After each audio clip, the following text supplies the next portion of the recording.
बिस्मिल्लाहिर्रहमानिर्रहीम, अस्सलाम वालेकुम। आप बिल्कुल तैयार रहें, अपना माइंड बनाकर रहें। किसी भी वक्त पाकिस्तान में असम्बलियां टूटने की नवीद सुनाई दे सकती है। ये भी सूरत हाल हो सकती है कि आपको ये सुनने को मिले कि 1.5-2 महीने के बाद फैसला हो गया है कि शहबाज शरीफ असम्बली तोड़ने जा रहे हैं। ये भी सूरत हाल हो सकती है कि अर्जेंट बेसिस पर काम हो जाए। नवाज शरीफ ने इस वक्त तमाम के तमाम अहम लोगों को लंदन में तलब किया है। वहां पर क्या फाइनल मोमेंट्स होने वाले हैं कि नजम सेठी और मोहसिन बेग किसका पैगाम लेकर नवाज शरीफ के पास लंदन पहुंचे, ये सारी सूरत हाल आपको बताते। लेकिन सबसे पहले समझ ले, देखिए नजम सेठी पहुंचे हैं वहां पर, और नजम सेठी को आप समझते हैं कि सहाफी है? बिल्कुल भी नहीं, ये किसी और का फ्रंट मैन है। और वो पैगाम लेकर गए हैं नवाज शरीफ के पास कि आप अभी इंतजार करें, अभी आप जल्दबाजी ना करें, असम्बलियां ना तोड़े। और मोहसिन बेग, आप जानते हैं मोहसिन बेग भी किन के आदमी हैं, और वो इमरान खान के साथ रहे थे। फिर मोहसिन बेग भी पैगाम लेकर गए हैं कि अभी इंतजार करें, अभी असम्बलियां ना तोड़ें, अगले इलेक्शन करें, अगले साल तक लेकर जाए। नवाज शरीफ को मनाने के लिए गए हैं, वो मानने को अभी तैयार नहीं है। लेकिन सूरत हाल अभी वो कोशिश करें कि हो जाए ऐसी जिसमें मामला अगले साल तक चला जाए। इस वीडियो की अहम डिस्कशन चलती रहेगी, लेकिन इससे पहले आप वीडियो को लाइक करें, हकीकत टीवी को सब्सक्राइब कर लें और बेल आइकन पर जरूर क्लिक करें। ख्वाजा आसिफ ने जो स्टेटमेंट दिया, ख्वाजा आसिफ ने कहा है कि नए आर्मी चीफ की तैनाती से पहले असम्बलियां टूट सकती हैं, इलेक्शन हो सकते हैं, और ये भी पॉसिबिलिटी है कि नए आर्मी चीफ की तैनाती से पहले एक नई हुकूमत यहाँ पर मौजूद हो। देखिए, जो भी हुकूमत आनी है 90 दिन के अंदर होने हैं इलेक्शन, निगरान हुकूमत आनी है। तो इसमें एक चीज क्लियर है कि निगरान हुकूमत आएगी, फिर उसके बाद 3 महीने, यानी आप सोच लें कि कहीं जून में या किसी और जगह पर असम्बलियां तोड़ी जा सकती हैं और उसके बाद नए इलेक्शन कॉल हो सकते हैं। ये इस वक्त की सबसे बड़ी डेवलपमेंट है, और उसका सबसे ज्यादा क्रेडिट जाता है इमरान खान को, और उससे भी बढ़कर क्रेडिट जाता है यूएई को, सऊदी अरब को, चाइना को और शहबाज शरीफ की नाअहली को। अब ये क्यों इस तरह का मामला हो चला है कि अचानक इनके हाथ से चीजें निकल गई हैं? देखिए, सबसे पहले एक चीज आप समझ लीजिए कि सऊदी अरब कतन खुश नहीं है पाकिस्तान से कि जिस तरह इमरान खान की यहाँ पर हुकूमत गई और जो बाइडन के कहने पर यहाँ पर तख्ता उल्टा। आप ये देखें कि ख्वाजा आसिफ ने यहाँ तक कहा है कि अगर जनरल फैज हमीद का सीनियरिटी लिस्ट के अंदर नाम हुआ तो हम उनको कंसीडर करेंगे आर्मी चीफ के लिए। फिर देखेंगे, हो सकता है 3 से 8 लोगों के नाम मांग ले, और ये भी हो सकता है कि हमारे अलावा, इनके अलावा कोई और भी हुकूमत आ जाए।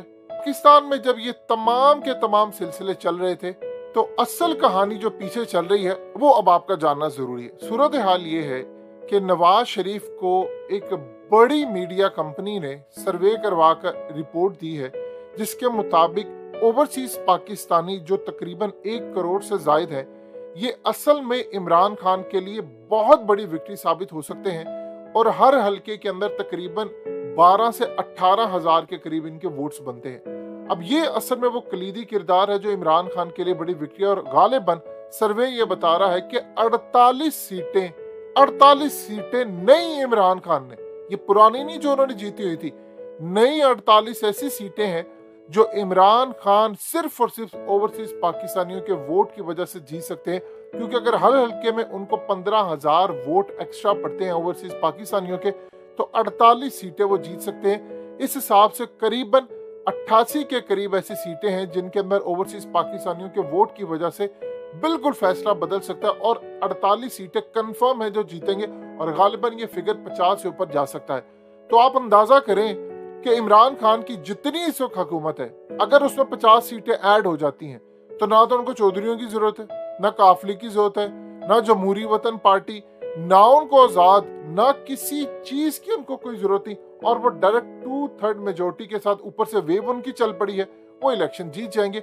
अब ये असल वो चीज है कि जो इनको तंग करी है। शहबाज शरीफ को नवाज शरीफ ने कहा है कि वो शदीद बरहम है कि हमारे सारे के सारे प्लान्स उलट दिए गए हैं, हम जो चाह रहे थे और हमसे जो वादे किए गए थे, जिन्होंने भी वादे किए थे जो आपको लेकर आए हैं, वो वादे भी पूरे नहीं हुए।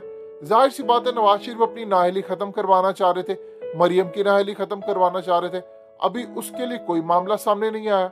शहबाज शरीफ को डर ये है कि अगर असम्बलियां मैं तोड़ता हूं तो मैं अरेस्ट हो जाऊंगा, क्योंकि टीटी और दूसरे इन केसेस के अंदर मेरी जमानत नहीं हो पाई और हमजा भी अरेस्ट हो सकते हैं और शहबाज शरीफ भी। और अगर ये अरेस्ट होते हैं तो सारी की सारी जिम्मेदारी आ जाएगी मरियम के ऊपर। और अगर उसकी नाअहली या नवाज शरीफ की खत्म हो जाती है तो उसके चांसेस बढ़ जाएंगे। ये असल में इस वक्त सूरत हाल ये है, नवाज शरीफ पूरी तरह इलेक्शन के लिए तैयार है।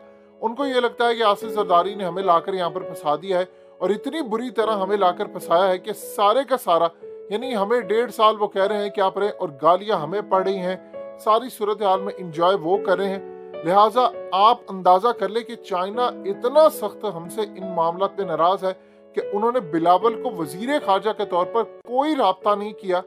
आप देख ले, शाह महमूद कुरैशी जब थे तो उनके फॉरेन मिनिस्टर शाह महमूद कुरैशी से राब्ता किया करते थे, बातचीत जारी होती थी, गले मिलते थे, फोन आता था, गुफ्तगू होती थी। जबकि एंटनी ब्लिंकन ने तकरीबन 45 मिनट का फोन किया है बिलावल को, तो अमेरिका के राब्ते बहाल हो गए, चाइना के कट हो गए। अब ये वो चीज है कि सऊदी अरब इनसे खुश नहीं। सऊदी अरब की वो क़यादत समझते थे शाह फैसल का दौर है, हमें कॉल करेंगे हमें पैसे आ जाएंगे। मोहम्मद बिन सलमान कहता है कि इन लोगों का बोझ उठाने से बेहतर है कि हम किसी और बेट के ऊपर, किसी और घोड़े के ऊपर पैसा लगाएं। अब वो गालिबन कह रहे हैं कि हमने पैसे वापस लेने हैं, यूएई ने भी कहा है पैसे वापस लेने हैं, लेकिन ये कह रहे हैं कि जी आप एक दफा IMF का कर्ज अप्रूव होने दें, उसके बाद आप बेशक पैसे ले लें, क्योंकि उसके बाद फिर मुल्क चल जाएगा। वो कह रहे हैं कि जी हमें अश्योरिटी दो। बहुत सारे मामलात हैं जो कि काफी हद तक खराब है। सऊदी अरब और यूएई इनको घास डालने को तैयार नहीं है, चाइना इनको पैसा देने को तैयार नहीं है। और जाहिर सी बात है 300 अरब रुपया चाइनीज कंपनीज का देना है जो कि पावर प्लांट के हवाले से काम कर रहे हैं, बिजली के हवाले से काम करें। उन्होंने धमकी दी है कि अगर 300 अरब नहीं मिलता तो हम चले जाएंगे। आप बताएं 300 अरब का मतलब है कि करीबन पाकिस्तानी ने ऑलमोस्ट $2.25 अरब देना है, तो हम कहां से देंगे? हम तो ऑलरेडी मांगते हैं। इसहाक डार ने यह बात कह दी है कि सऊदी अरब हमसे पैसे वापस ले लेगा। आप ये देखिए कि अरब क्या चाहते हैं और चाइनीज क्या चाहते हैं। अरब ममालिक चाहते हैं कि पाकिस्तान रूस से तेल ले ले, सस्ता तेल लेगा तो कम से कम हमें पैसे नहीं देने पड़ेंगे। जब इनके पैसे कम बाहर जाएंगे तो इनके पास पैसे ज्यादा होंगे, ये हम पर डिपेंडेंट नहीं होंगे। लिहाजा इस सूरत हाल में अगर यमन का मसला हल हो जाए वो तो पाकिस्तान को मुंह भी ना लगाए। वो कह रहे हैं कि ये कौन लोग हैं, बजाय हमारे साथ ब्लॉग बनाने के इन्होंने अपना ही बंदा उड़ा दिया। लिहाजा चाइना भी ये चाहता था, क्योंकि वो खुद 40% सस्ता तेल ले रहा है, भारत भी 40% ले रहा है। इमरान खान ने 30% कहा था, चले ये भी बातचीत करके 40% मिल सकता है रूस से तेल सस्ता, और उसके बाद पाकिस्तान में 100 रुपए से भी कम तेल नीचे हो जाएगा। बताइए अगर 100 से कम तेल हो जाए तो पूरे पाकिस्तान को कितना फायदा होगा। यही तो इमरान खान करने जा रहे थे। अब यहाँ पर सूरत हाल ये है कि अरब कहते हैं कि तेल लो, हमारी जान छोड़ो जाकर। अब नवाज शरीफ ने कहा कि मैंने वीडियो लिंक से खिताब नहीं करना, सारे के सारे वहां पर पहुंचे और वहां पर बैठकर फैसला होगा। अब आप ये देखिए कि सारी सूरत हाल जो बन रही है वो इतनी ज्यादा खतरनाक है, इतनी ज्यादा कि इन्होंने ओवरसीज पाकिस्तानियों का वोट काटना है। अब अगर इमरान खान ने कह दिया तो उन्होंने रोशन डिजिटल अकाउंट से पैसे निकाल लिए, बाहर सारी इन्वेस्टमेंट निकाली, तो सड़कों पर आ जाएंगे। और ये लोग कहते हैं जी 31 अरब डॉलर वो जो भेजते हैं वो अपनी फैमिली को भेजते हैं। देखिए पाकिस्तान में हुंडी का काम आज भी चल रहा है, पैसा आ भी रहा है और जा भी रहा है। अगर पाकिस्तानियों को इमरान खान ने कहा था कि आप लोगों ने बैंक के जरिए पैसा भेजना, तो वो पैसा बैंक के जरिए भेजते।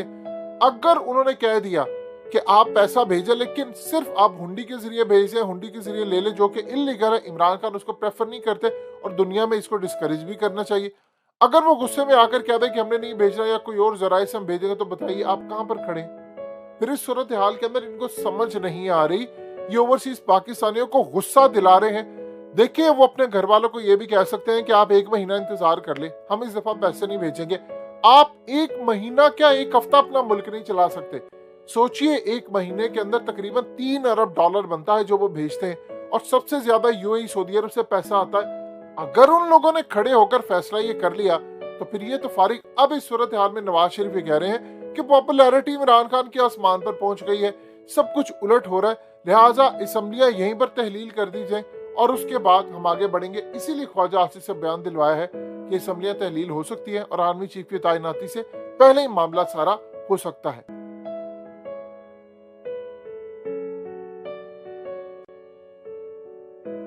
हकीकत टीवी को सब्सक्राइब करना मत भूलें, वीडियो को लाइक करें, शेयर करें और कमेंट सेक्शन में अपनी राय का इजहार जरूर करें।